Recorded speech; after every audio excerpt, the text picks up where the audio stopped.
iga guddoon salaan kaaga timid qalbi jecel in maray ahaataba maalin uu nolosha kula wadaago haddii uu allah awood dilay raalli ka noqdo fadlan hadalkayga iyo sanaab kula noqon waan ogahay weji ahaan iyo magacahaan waad ii taqaanaa balse aqoon intaas dhaafsan ima lihid hase yeeshee waxay doonto ha noqoto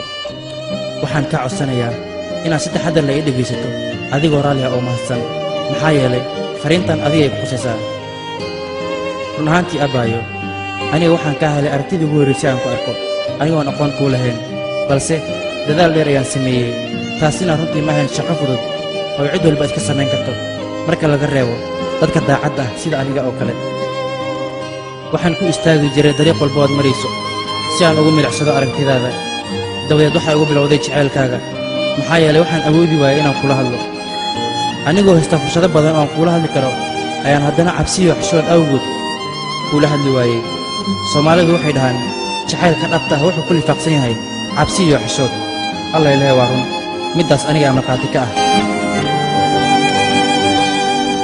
sidan kuu sugayo oon isu leeyahay maanta la hadal adigoo bidhaan wacanoo haybaddaada la yaabo ninkii ku arkaba inuu kaa daba dhaqaaqo mooye aanu dhankaaga jiisan karin ayaa dhagtayda martaa ilaan warba iimahaysidoo xaaladdan ku suganaya maba ogid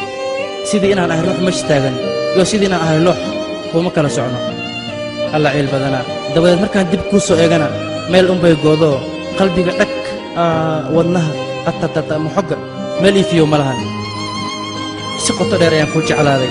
waxaan gaaray heer aan wax cuni waayo hurdana iska baddaa warkeeda waxaa mar walba i hortaagan muuqaalkaaga waxaan jeclahay inaan kula kulmo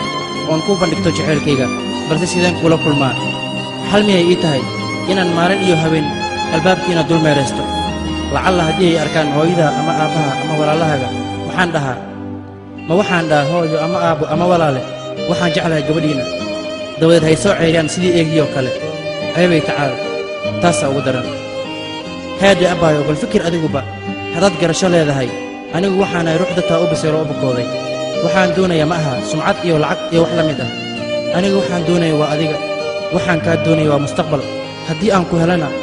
wax kale ma rabo abbaayo haddii aad iigu gacan seerto waxaan gelayaa murugo midda ugu xanuunka badan jacaylkaagana uma dhimanayo balse wuxuu ii dhexaysiinayaa nolol iyo geeri wuu isilcinayaa wuu i xanuujinayaa balse kama nuugaya jacaylkaaga